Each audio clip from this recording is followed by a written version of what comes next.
1절에서부터 11절까지를 교독하겠습니다.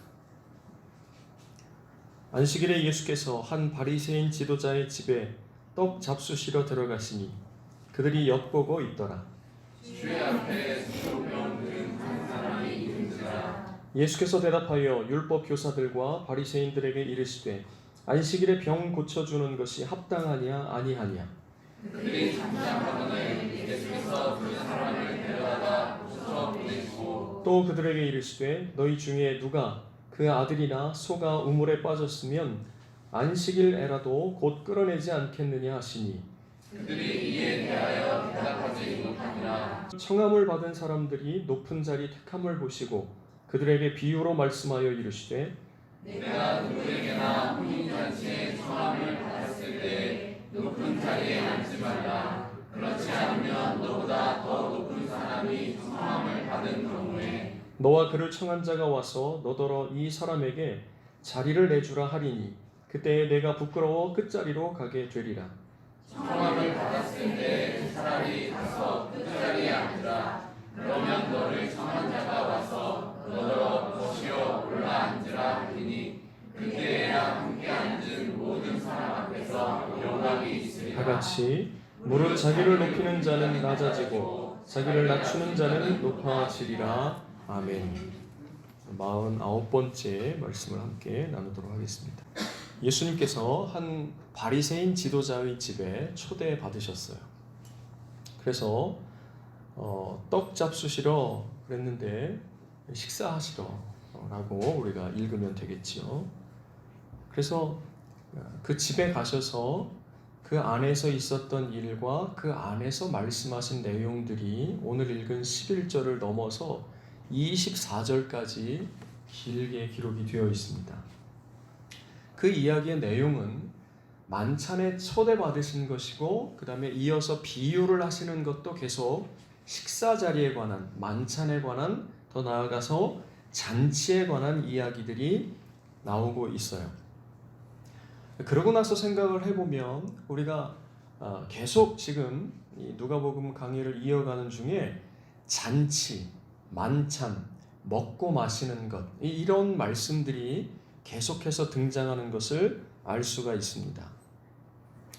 그런데 지금 이 말씀이 일어나고 있는 이 길은 지금 예수님께서 제자들과 함께 예루살렘으로 올라가시고 있는 갈릴리에서부터 그래서 그 여행하는 길에 계속 그 집들의 초대를 받으셔서 만찬하시고 그 다음에 어떤 경우엔 잔치의 이야기가 있고 그러면서 먹고 마시는 이런 이야기들이 계속 등장하고 있는 것이지요. 안식일에 초대받으셔서 바리새인의 집에 들어가셨는데 거기에 초대받지 않은 한 사람, 오늘 본문에 보면 수종병이라고 하는 병든 사람이 있었어요. 예전에 개정되기 이전에는 고창병이라고 했었는데 수종병은 복부에 물이 차서 심장, 신장, 간장 등을 압박하고 몸이 붓는 병이래요. 복부에 물이 찬 거를 일반적으로는 그래서 뭐라고 그러죠? 복수라고 그러는데 그게 복부수종, 이거를 줄인 게 복수예요. 그래서 복수뿐만 아니라 좀 더 넓은 의미로 이 수종병이 사용되고 있었던 것 같아요. 어쨌든 이 사람이 초대받았는지 그렇지 않은지는 정확히 알 수 없으나 두 가지 경우를 다 생각해 봤을 때 초대받지 않았을 가능성이 있지요.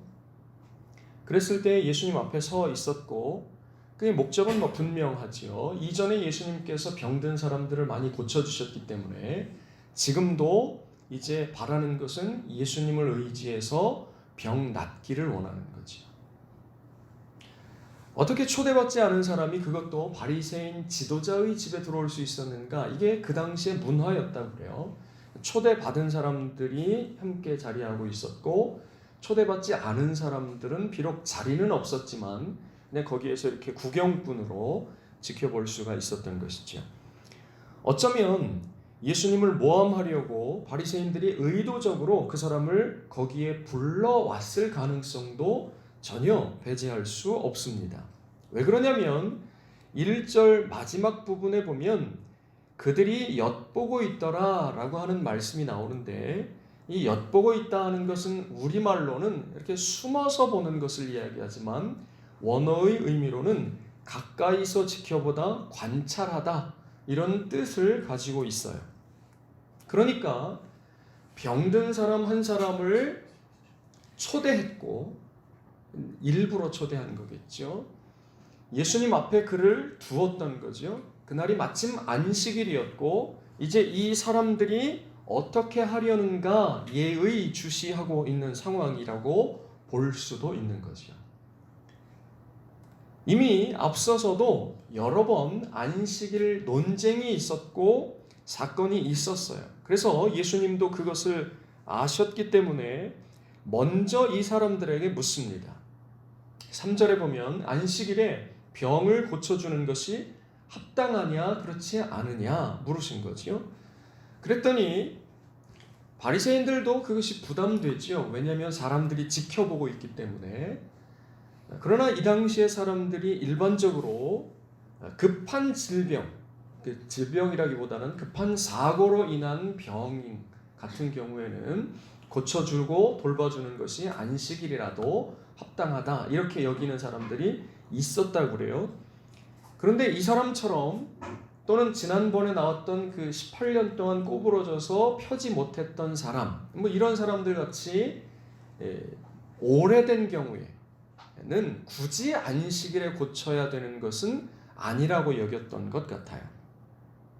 그러니까 예수님께서 말씀을 덧붙이시는 거죠. 그래서 5절에 너희 중에 누가 아들이나 소가 우물에 빠졌으면 안식일에라도 곧 끌어내지 않겠느냐, 이렇게 말씀하시면서 뭐 이전에 그렇게 하셨던 것처럼 지금도 역시 그 사람이 초대받지 않았는데 예수님의 고쳐주심을 바라고 그냥 들어와 있는 사람이든지, 아니면 어떤 의도를 가지고서 바리새인들의 이 사주를 받고 그 앞에 와서 서 있는 사람이든지를 물러나고, 예수님은 그 사람을 불쌍히 여기셨고 그 사람을 아주 당연하고 자연스럽게 고쳐주셨어요.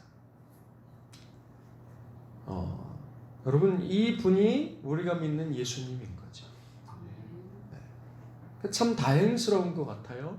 우리가 만나는, 이제 살펴보겠지만, 많은 예수 믿는 사람, 또 많은 지도자들이 이러지 못하는데, 우리의 주님, 비록 우리가 그만큼 다 담지 못해서, 아니 정반대로 가고 있는 때도 있는 것 같아서 사실 너무 죄송스러울 때가 있지만, 그럼에도 불구하고 이런 분이 우리의 주님, 우리의 하나님이시라고 하는 사실이 너무 감사한 줄 믿습니다. 아멘. 또한 이 분 앞에 우리가 수종병 든 사람처럼 서 있어야 될 줄 믿습니다. 어젯밤에 윤성이하고 준이가 왔어요. 이제 밥 먹었냐고 물어보고, 밥 뭐 대충 안 먹었으면 이제 요 앞에 가서 밥을 같이 먹어요. 저도 안 먹었기 때문에. 그러면 이제 밥을 가서 맛있게 먹죠. 그런데 이제 어제는 뭘 먹고 왔다고 하더라고요. 그래서 말씀을 쭉 공부하는데, 준이한테 제가 그렇게 물었습니다. 너는 너의 인생 가운데에 너를 도와줄 분이 필요하냐, 절실하게 필요하냐, 이렇게 물었더니 정황상 그렇다고 대답해야 되잖아요. 우리 모두가 다, 그죠? 그래서 이제 네, 필요해요. 그래서 제가 적절한 예가 마침 생각나서 이야기를 했습니다. 네가 뷔페에 가서 밥을 아주 잔뜩 먹고 왔어. 이만큼 먹고 와서 도무지 더 이상 먹을 수 없는 지경이 되었어. 근데 와서 목사님이 지난번처럼 요 앞에 가서 순댓국 먹을래? 그러면 아니요, 좀 먹은 것도 나오려고 그래요. 더 못 들어가요. 이렇게 얘기하겠죠. 그런데 일반적인 상황에서 밥을 못 먹고 왔어요. 그러면 제가 밥 먹으러 갈래? 네, 밥 먹으러 가요. 이렇게 되겠죠. 그런데 예를 들어서 집에 안 좋은 일이 벌어진 거예요. 사고가 나서 부모님이 다 잘못되고, 그다음에 아이가 이제 그래서 친척들 집에 겨우 학교에 다니면서 친구들 집에 이렇게 전전하다가 교회에 토요일이 돼서 윤성이가 가자고 그러니까 이제 온 거예요. 그랬는데 제가 너 어떻게 지내냐? 밥은 먹고 다니냐? 우리 밥 먹으러 가자. 그러면 그때의 마음은 앞선 두 개하고는 전혀 다르지 않겠어요? 그때의 밥을 먹고 싶어하는 마음은 이 전에 두 가지, 물론 그 두 번째도 밥을 안 먹었으니까 배가 고파서 밥을 먹어야 될 필요가 있어서 가면 즐거운 식사가 되겠지만 이 세 번째의 필요만큼 필요하지는 않을 수 있다는 거죠. 여러분, 오늘 우리의 삶에 주님이 수종 병든 사람처럼 필요하냐 이런 얘기죠. 오늘 내 인생 가운데에 우리의 구원자가 18년 동안 꼬부라져서 조금도 펴지 못했던 그 여인처럼 필요하냐 이런 얘기죠. 그러지 않다면 우리가 무언가 대단히 착각할 수도 있는 것이고 혹은 다른 것으로 배부른 것일 수도 있는 것이에요. 그러면서 제가 지난번에 설교 시간에 말씀드렸던 그 복권에 당첨되고 1년 후에 그 뒷이야기를 쓴 사람의 이야기를 했습니다. 여러분, 살면서 우리에게 정말 필요한 것이 무엇이냐면 돈이죠. 돈. 이라고 얘기하는 것이 나쁜 게 아니고 악한 것이 아닙니다. 주님께서도 이런 것이 너희에게 있어야 될 것을 아신다 이렇게 말씀하고 있어요. 그리고 주님은 우리에게 먹을 것과 입을 것과 필요한 것들을 공급하시는 우리의 아버지이신 줄 믿습니다. 그런데 지난번에 말씀드린 그 사람처럼 통장에 엄청난 거금이 딱 들어오고 나니까 그 사람의 삶에 활력이 생기는 거죠. 자존감이 높아지는 거죠. 용서가 되는 거지요. 주의 말씀이 그의 삶에서 그대로 되어지는 놀라운 은혜의 역사가 일어난 거지요. 뭐가요? 돈이 그렇게 만든 거지요. 그러나 돈이 우리의 삶의 마지막 순간까지는 가치가 줄 수 있어요. 그러나 그 이후에까지 우리를 데려가 줄 수는 없는 거죠. 늘 말씀드리는 것처럼 죽으면 끝이냐 죽으면 끝이 아니냐 하는 것은 그 누구도 이야기할 수 없는 문제입니다. 왜냐하면 증명할 수 없기 때문이지.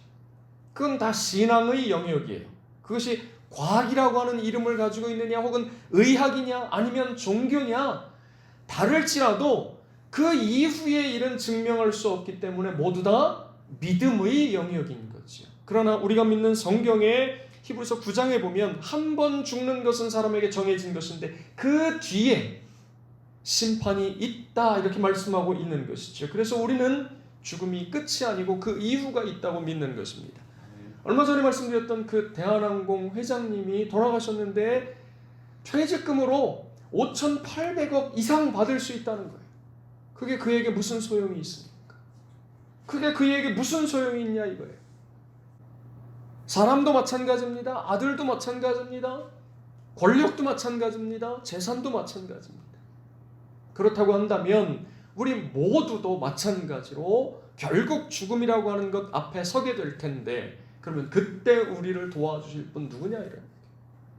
그러면 우리도 그 수종병 든 사람 못지않게 18년 동안 꼬부라져서 조금도 펴지 못했던 그 여인 못지않게 우리를 도와주실 우리를 사망으로부터 죽음으로부터 그 너머의 세계로 데려가 주실 분 구원자 구세주가 필요하지 않느냐 하는 이야기인 것이죠.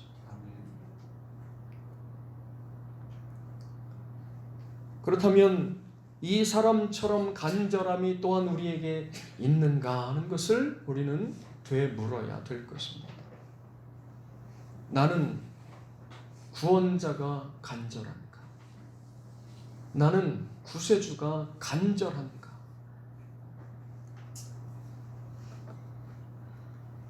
어쨌든 이 사람을 고쳐주시고 난 이후에 한 가지 더 이야기하고 나면 이렇게 간절하게 구원자를 필요로 하는 사람 그가 누구이든지 간에 주님이 손 내밀어 그를 붙잡아 주신다고 하는 사실을 잊지 말아야 됩니다. 아멘. 그것이 하나님의 주권이에요. 그것이 하나님의 손에 달려 있습니다. 그러나 그럼에도 불구하고 나를 구원해달라고, 나를 도와달라고, 나를 고쳐달라고 주 앞에 나와 손 내미는 자의 그 손을 부끄럽게 하지 않으시는 주님, 그 요구를 거절하지 않으시는 분, 그분이 바로 우리의 주님이라고 오늘 본문을 통해서 우리가 볼 수 있는 것이지요. 아멘. 여러분, 그 주님 앞에 손 내미시기를 주의 이름으로 축원드립니다. 아멘. 그 주님 앞에 나를 도와달라고, 나를 구원해달라고, 나를 도와달라고 그렇게 요구하시는 저와 여러분 될 수 있기를 주의 이름으로 축원드립니다. 아멘. 그 일이 있고 나서 가만히 보니까 그 만찬에 초대된 사람들의 모습이 보이는 거예요. 수종병 든 사람이 앞에 있고 엿보는 사람들이 있어요. 그런데 나머지 사람들이 뭐 하고 있느냐면 만찬에 초대되어서 자기의 자리를 찾고 있는 거예요. 그 모습을 보시고 나서 주님이 덧붙여서 이렇게 비유로 말씀하십니다. 혼인잔치에 청함을 받았을 때에 높은 자리에 앉지 말아라. 너보다 더 높은 사람이 왔을 때 그 주인이 너 저 좀 자리 좀 비켜줘. 여기 저분이 앉으셔야 돼 라고 말하면 그때 부끄러움을 당하게 될 것이다. 그러니 차라리 청함 받았을 때 가장 낮은 자리에 가서 앉아라. 그러면 그 주인이 와서 보시오. 왜 여기 앉아 있습니까? 당신 여기 앉아 있지 말고 이리 오십시오 하고 위로 올리게 될 것이다. 그러면서 말미에 누구든지 높이는 자는 낮아지고 자기를 낮추는 자는 높아지리라 이렇게 말씀하신 거지요. 그러나 여러분, 이 구절에 집중할 것이 아니라 이 이야기를 가만히 생각해 보면 그 의미를 좀 더 정확하게 이해할 수 있으리라고 생각이 듭니다. 그러면서 우리가 지금 계속 말씀을 들어오던 그 흐름을 잊지 말아야 되겠지요. 애굽에서 신음하던 백성들을 하나님께서는 모세를 보내셔서 구원하셨습니다.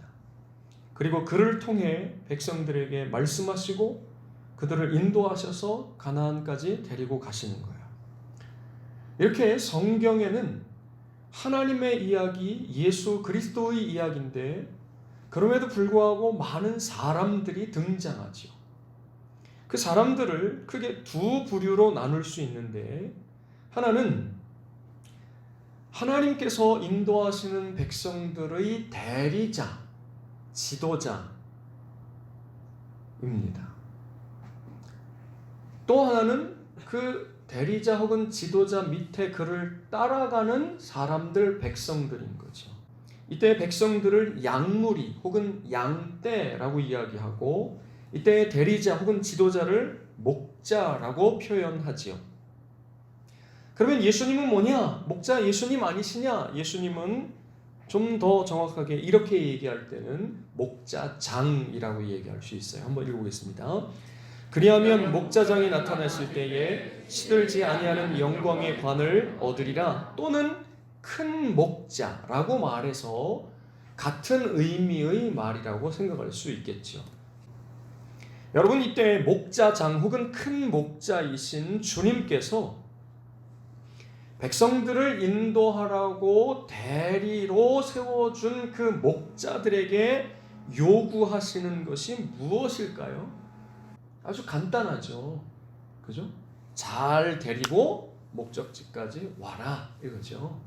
근데 그 데리고 오는데 잘 데리고 와야 되는 거예요. 어떻게 데리고 오는 거냐면 마치 주님께서 그 양떼들을 인도해 가시는 것처럼 이게 되는 거죠. 그래서 잠언 말씀에 보면 이런 말씀이 나와요. 읽겠습니다. 시작. 내 양떼의 형편을 부지런히 살피며 내 소떼에게 마음을 두라. 여러분, 여기 마음을 두라 라고 하는 말씀이 우리 얼마 전에 재물을 어디에 쌓아두라? 내 보화를 하늘에 쌓아두라. 그죠? 왜 재물 있는 곳에 뭐가 있어요? 내 마음도 있느니라. 그러니까 우리의 마음을 어디에 두어야 할지, 우리의 시선을 어디를 향해야 할지를 가르쳐 주시는 거지요. 그런데 지금 주께서 맡겨주신 목자들에게 원하시는 것이 무엇이냐면 양떼의 형편을 부지런히 살피고 소떼에게 마음을 두라. 양과 소가 나뉘어진 것이 아니라 이건 같은 것을 얘기하는 것인데 단어를 달리 쓴 것이지요. 그러니까 뭐 당연하게 하나님의 백성이 그 마음과 관심을 둬야 하는 것, 이렇게 말씀하고 있는 거죠. 근데 여러분, 잠언 말씀을 이렇게 읽어보면 이게 보통 한 절만 가지고서 끝맺음이 되고 그 다음 구절이 연결이 되지 않을 때가 상당히 많이 있어요. 연결이 되더라도 그게 연결이 되는 것인지 도무지 알기가 어려운 게 잠언 말씀의 특징이라고 할 수가 있죠. 그래서 연결하지 않아도 각 구절만 가지고도 굉장히 나름대로의 의미가 있고, 연결이 어떻게 된다고 하면 그때 비로소 확실한 의미가 드러나기도 하는 거죠. 그런데 그 뒤에 말씀이 연결되고 있어요, 이 구절은. 그래서 다시 한번 앞에서부터 읽어보겠습니다. 시작. 내 양떼의 형편을 부지런히 살피며 내 소떼에게 마음을 두라. 대저 재물은 영원히 있지 못하나니 면류관이 어찌 대대에 있으랴. 여기 대저라고 하는 말은 왜냐하면 무엇하기 때문이다 라는 뜻이에요. 다시 읽으면 왜냐하면 재물과 면류관이 영원히 있지 못하기 때문이다, 이렇게 읽을 수 있는 거죠. 다시 내 양떼의 형편을 부지런히 살피고 소떼에게 마음을 둬라. 왜냐하면 재물은 면류관은 영원하지 못하기 때문이다. 여러분, 이렇게 읽으면 마음을 두는 게 지금 둘 중에 하나가 되는 거예요. 맞아요? 맞죠? 양떼에게 마음을 두던지 또는 재물이나 면류관에 마음을 두던지. 그런데 너는 양떼에게 마음을 둬라. 왜냐하면 재물이나 면류관은 영원하지 못하기 때문이다. 이렇게 되는 거죠. 여기 면류관은 왕관이에요. 그러고 나서 가만히 생각해 보면 앞서 말씀드린 것처럼 만찬, 잔치, 먹고 마시는 이야기가 계속 나오는 중에 더불어서 뭘 자꾸 주님이 말씀하셨냐면 재물, 돈, 이걸 가지고 계속 말씀하고 계셨거든요. 그러니 연결이 되고 있다고 하는 것을 우리가 어렴풋이 생각해 볼 수가 있는데, 베드로전서에 이와 비슷한 말씀이 나옵니다. 읽어보겠습니다. 시작. 너희 중에 있는 하나님의 양무리를 치되 억지로 하지 말고 하나님의 뜻을 따라 자원함으로 하며 더러운 이득을 위하여 하지 말고 기꺼이 하며 맡은 자들에게 주장하는 자세를 하지 말고 양무리의 본이 되라. 그리하면 목자장이 나타났을 때 시들지 아니하는 영광의 관을 얻으리라. 여기 2절 마지막에 보면 더러운 이득. 여러분, 더러운 돈이 더럽다고 그러죠. 그죠? 돈 만진 다음에는 손을 씻는 게 좋습니다. 지금 그런 얘기하는 게 아니죠. 그러면 돈은 다 더러운 거야, 이런 얘기를 하는 것도 아니죠. 다만 뭘 이야기하고 있는 거냐면 양떼를 돌봐야 되는데 그것을 통해서 이득을 얻으려고 하는 것은 더러운 것이다, 이렇게 읽는 것이 훨씬 정확한 거지요. 그러면서 맨 마지막 줄에 영광의 관, 조금 전에 읽은 말씀의 면류관, 재물, 양떼, 양무리라고 해서 그렇지만 다르게 우리가 번역을 한다 그러면 양떼가 되는 거니까 이 두 개의 말씀은 같은 단어들을 계속 사용하고 있는 거죠. 그리고 그 구체적인 상황이 오늘 본문에 나온 거예요. 그러니까 이 말씀은 양떼가 너의 목적이냐 아니면 너의 유익을 위한 수단이냐 이것을 묻고 있는 것이에요. 그리고 나서 생각해 보면 지금 이 바리새인 지도자를 비롯한 바리새인들과 율법 교사들 그 앞에 나왔던 회당장 18년 동안 꼬부러져서 조금도 펴지 못했던 그 여인이 속해 있던 그 회당의 회당장들을 생각해 보면 이 사람들이 수종병 든 사람이나 혹은 18년 된 그 여인에게 관심이 있었는가? 마음이 거기 있었는가? 생각해 봐야 되는 거죠. 여러분 그렇다고 느낄 수 있어요? 없어요? 전혀 그렇다고 느낄 수 없죠. 그리고 이들의 모습을 보면 더군다나 지금 수종병 든 사람을 고치는 걸 옆에 일부의 바리새인들이 엿보고 있는 가운데에 초대받은 손님들이 자리를 차지하려고 무언가를 하고 있는 거야. 내 자리 어디야? 내 자리? 이러고 뭐 하는 거예요? 뒤에 나오는 비유의 이야기는 그러라고 하는 것이 아니라 그 사람들의 높아지려는 마음 그거를 지금 지적하시는 거죠. 높아지고 왜 높아지려고 그래요? 대접받고 인정받고 여기 나오는 말씀 그대로죠. 이 사람들의 마음을 간파하신 주님께서 이렇게 말씀하시는 거죠. 시작. 주께서 이르시되 너희 바리새인은 지금 잔과 대접의 겉은 깨끗이 하나 너희 속에는 탐욕과 악독이 가득하도다. 그러면서 시작.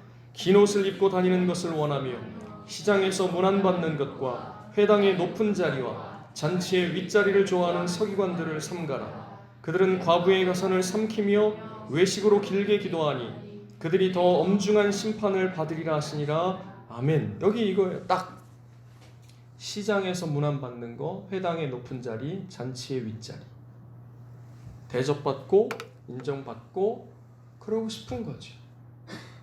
어딘가 가면 아유 목사님 오셨냐고, 목사님 그래 주기를 원하는 거예요. 아이고 의원님 오셨냐고. 그러니 의원이 그 도의원 시의원만 돼도 그 짓거리들을 하고 앉아 있는 거지. 도의원 시의원이 아니라 뭐라도 하나 여기다가 완장을 채워주면 그거 하고 싶은 게 인간의 본성이에요. 예수님 믿는다고 해서 교회 나온다고 해서 다르냐? 다르지 않습니다, 여러분. 아예 기대 자체를 하지 마세요. 이런 사람들을 예수님께서는 외식하는 자라고 말씀하고 있어요. 겉은 목사예요. 겉은 목자예요. 겉은 거룩해. 그러나 속에는 전혀 다른 게 들어있는 거예요. 겉으로는 양떼를 위하죠. 그래서 위에서 기도해주고 위에서 어떻게 해주고 가끔 돈도 집어주고 그리고 성도들 마음을 양떼들 마음을 그래서 싹 뺏어가지고 가지고 있는 거예요. 움켜쥐고. 그러니 이 멍청한 성도들이 제가 이 멍청한 성도들이라고 하는 게 성경적이에요. 어리석은 성도들이 분별을 하지 못하고 그냥 데리고 가는 대로 끌고 가는 대로 이리 끌려다니고 저리 끌려다니고 자기의 영혼이 망하는 줄도 모르고 그러고 신앙생활이라고 하는 거를 해요. 지금 여기에 나오는 이 사람들처럼 그들을 가리켜서 요한복음 10장에서는 사꾼이라고 얘기하고 있고 다른 데서는 거짓 선지자라고 이야기하고 있습니다. 여러분 이런 목자 밑에 있는 양이 불쌍하죠, 그죠? 이런 목자 아래에 있는 양이 불쌍해요. 성경의 말씀입니다. 시작. 무리를 보시고 불쌍히 여기시니 이는 그들이 목자 없는 양과 같이 고생하며 기진함이라. 그 밑에 예수께서 나오사 큰 무리를 보시고 그 목자 없는 양 같음으로 인하여 불쌍히 여기사 이에 여러 가지로 가르치시더라. 아멘. 참 기가 막힐 노릇이에요. 이분이 누구냐면 이 양들의 진짜 주인이거든요. 자기 양들이 어떻게 하고 있는가 와서 보셨는데 이게 미치고 팔짝 뛸 노릇이에요. 양들 잘 먹이라고, 양들 잘 도와주라고, 양들을 잘 보살펴 주라고 그 목자들에게 목자 장이신 주님께서 물질이면 물질, 권세면 권세, 능력이면 능력, 말씀이면 말씀 다 주셨는데도 불구하고 중간에서 그거를 가지고서 양떼들을 돌본 게 아니라 양떼들은 다 삐쩍 말라가지고 밥을 먹은 건지 안 먹은 건지 먹고 다니는 건지 어디를 돌아다니고 있는 건지 옷을 입은 건지 만 건지 사는 건지 마는 건지 알 수가 없는데 중간에 목자라고 하는 그 인간들이 내려온 걸 싹 이런 걸 뭐라고 그래요? 착복이라고 해요. 착복해서 자기와 자기 가족들 그리고 자기 똘마니들은 이건 자기를 목적을 위해서 배불리는 거 그거 밖에는 아닌 거지. 그거 밖에. 그러니 목자가 있는데도 불구하고 목자 없는 양 같은 거고 이런 사람들을 불쌍하다 이렇게 성경이 말씀하고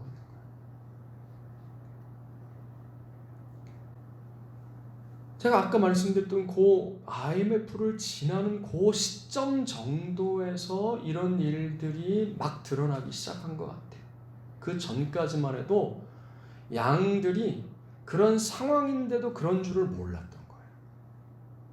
그러니 어리석은 거죠. 저 포함해서. 지금 여기에 18년 동안 꼬부라져서 한 번도 펴지 못했던 그 여인을 비롯한 그 회당의 사람들 그 전까지 이걸 당연하게 여겼고 그렇게 하는 것이 신앙이라고 생각했던 거예요. 그죠? 근데 와서 예수님 하시는 걸 딱 보니까 달라. 이게 옳아. 이게 진리야. 안식일이 뭔 상관이야. 안식일에 오히려 병을 고쳐주는 것이 훨씬 더 하나님 뜻에 맞지. 그러니까 이 백성들이 회당장이 그러고 나서 마이크를 뺏어서 여러분 안식일 지켜야 됩니다 이렇게 하는 거 아니에요. 이렇게 하는데 거기서 대놓고는 얘기할 수 없었지만 예수님이 하신 일을 보고 나머지 백성들이 어떻게 했어요? 다 기뻐했어요. 여기 수종병 든 사람도 어쩌면 그 여파로 여기 주님 앞에 나올 수도 있었던 것이라고 할 수가 있겠죠. 이제 비로소 백성들이 양떼들이 뭘 안 거예요? 목자라고 다 목자가 아니고 교회라고 다 교회가 아니로구나 하는 사실에 대해서 눈뜨게 된 거예요. 성경을 가지고 이야기한다 그래서 다 하나님의 말씀이 아니로구나 하는 걸 눈뜬 사람들이 생기기 시작한 거예요. 여전히 모르는 사람들이 있는 거지.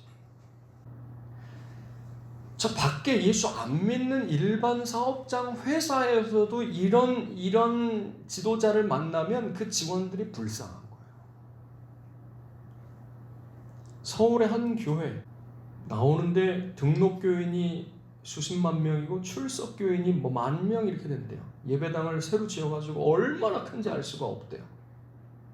그런데 거기에 직원들이 지금 데모를 하고 있어요.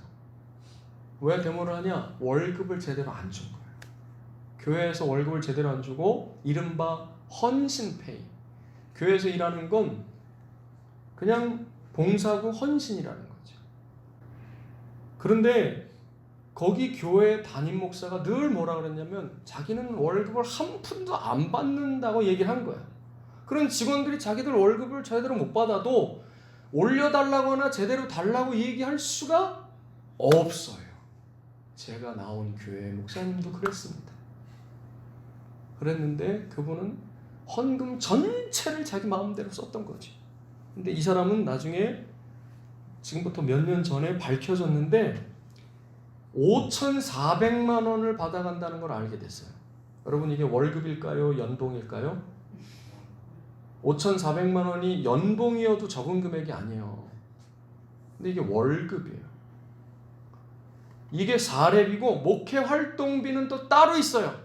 이만큼 되는. 그러니 매월 얼마를 가져가는지를 모르는 거예요.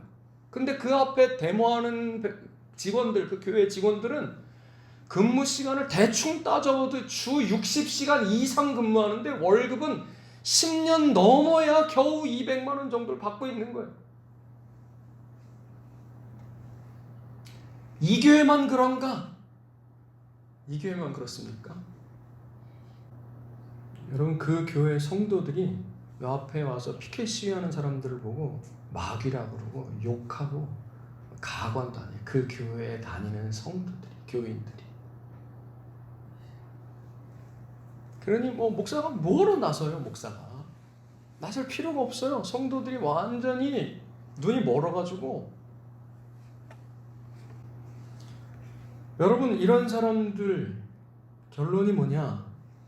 복음서에 화 있을진저라고 하는 말이 30번이 나와요. 30번 중에 직접적으로 바리새인들과 율법 교사들에게 이야기하신 것이 12번, 간접적으로 말씀하신 게 4번이에요. 사람을 가리켜 말씀하시는 것은 이 사람들 외에 딱 하나가 더 있는데 그게 누구냐면 인자를 판 자는 화가 있을 것이다. 그러니까 이건 누구냐면 가룟유다를 얘기하신 거예요. 그걸 제외하고 나머지는 사람에게 화 있을진저라고 말씀하신 건 모두 다 누구에게 말씀하신 거냐면 바리새인들과 서기관들과 율법교사들, 모두 다 누가 말씀하신 거냐면 예수님께서 직접 말씀하신 거예요. 다 같이 시작. 화 있을진저 양떼를 버린 못된 목자여, 칼이 그의 팔과 오른쪽 눈에 내리리니 그의 팔이 아주 마르고 그의 오른쪽 눈이 아주 멀어 버릴 것이라 하시니라. 아멘. 이건 스가랴예요. 스가랴가 앞에 될 일을 하나님께서 미리 알려주셔서 보고 얘기하는 건데, 이 당시의 지도자들도 이랬고 예수님이 오실 때도 지도자들이 이랬고 역사 가운데 많은 경우, 대부분의 경우에 이랬고 현재 한국 교회도 이렇고 한국 교회뿐만 아니라 한국 사회도 이렇고 이래요. 그런데 그걸로 끝이냐? 잘 먹고 잘 살 거냐? 5,400만 원씩 받아고 잘 먹고 잘 살 거냐? 천만의 말씀. 칼이, 이건 심판을 얘기하죠. 칼이 팔과 오른쪽 눈이에요. 팔은 일반적으로 능력을 상징해요. 그의 일을 상징하죠. 그 팔이 칼을 맞으니까 어떻게 돼요? 말라버려요. 그러니까 그 일에서 배제된다는 거고 그 능력이 싹 없어져 버린다는 거죠. 눈, 특별히 오른쪽 눈은 판단력이라고 얘기할 수 있어요. 오른쪽 눈이 아주 멀어버릴 거라 그랬으니까 오른쪽 눈이 멀어버렸다는 건 판단력이 없어졌다는 거예요. 눈이 멀어버렸어요. 뭐에 멀어버렸어요? 돈에 눈이 멀어버렸어요. 이렇게 판단이고 뭐고가 없어요.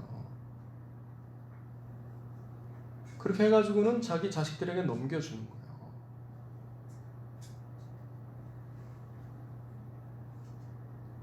인정받고 대접받고 이렇게 하는 거에 눈이 멀어버렸어요. 마비가 된 거예요. 이게 지금 옳은가 그른가를 판단을 못해요.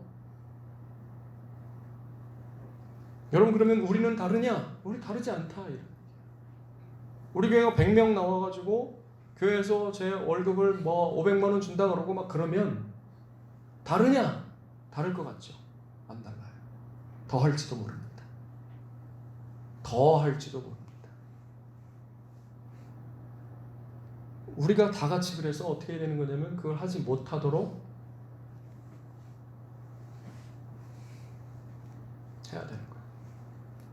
제도적으로.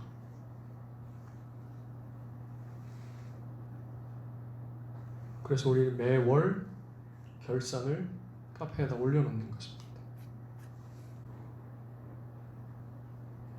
화가 있을 것입니다. 그래서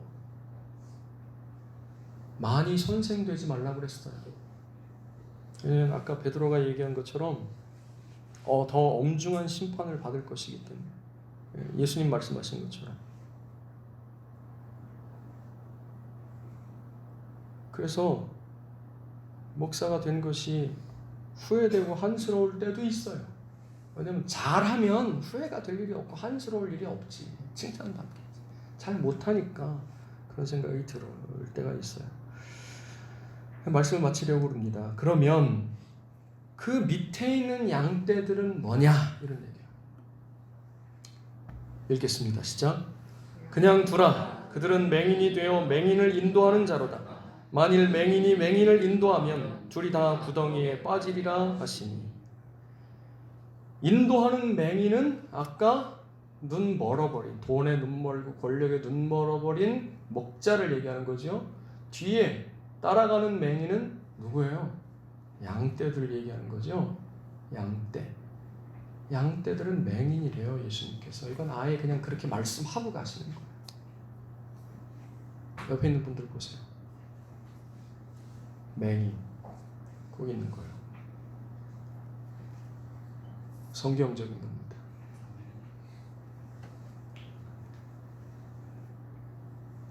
그렇게 맹인인 양떼들을 맹인이 아닌 먼저 본 목자가 그 맹인인 양들의 눈을 어떻게 하는 거예요? 뜨게 해줍니다. 신기하죠? 맹인인 성도들이 맹인이 인도하면 잘 따라가. 그런데 맹인인 성도들을 눈을 뜨게 해주려고 그러면 이게 덤벼들어요. 누굴 맹인으로 아냐 그러면서.